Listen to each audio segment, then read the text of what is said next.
Om Shri Ganeshaya Namah. This video is about Captain Jerry Coffey, who worked in US Army during Vietnam War. He was captured by the Vietnamese soldiers, and for 7 years he was kept in the prison as a prisoner of war. And the time which he had there, from standards of any normal human, it would be called as the most pathetic or most like you know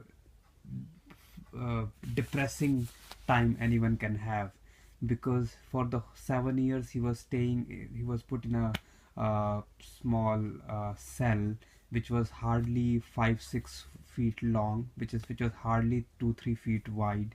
It just had a hole so that he can do his daily morning things, and it used to smell extremely bad.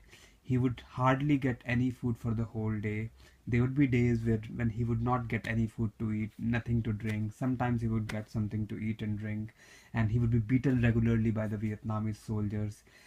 And in spite of the living conditions being this bad, when after 7 years of this, Captain Coffey was released by the Vietnam government, and he went back to US. And after living in conditions like these, when someone asked him, Captain, would you like to forget the time which you spent there? He was like, no, the time which I spent in the prison, there is no way I could swap that with any other time. That these 7 years have taught me so much. No other life experience could have taught me. The person who asked the question was a bit surprised. He said, please explain me a bit more. Captain Coffey said, what is wrong is always available. What we have to look for is what is right. In our life, there is always something wrong going on. Either it's in your career, if your career is going right, then it's in your family. Then if your family is also right, then it's probably in your neighborhood. If your neighborhood is also probably right, then in your country, you can always find very easily things which are going wrong.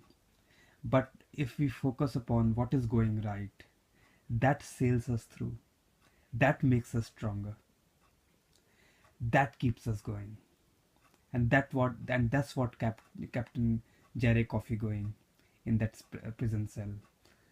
He focused upon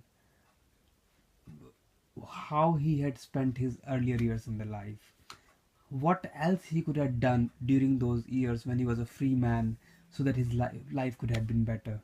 He revisited each and every day which he had spent with his family, with his army unit, and thinking about the events which happened on those days, how differently he could have acted to get better results.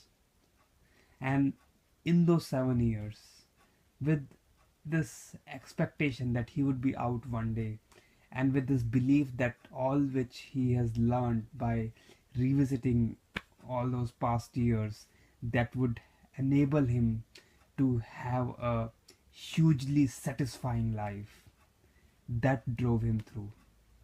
And that made the years after, when he was released from the prison, as one of the most fulfilling years in his life. So that's why he was happy with those 7 years in prison.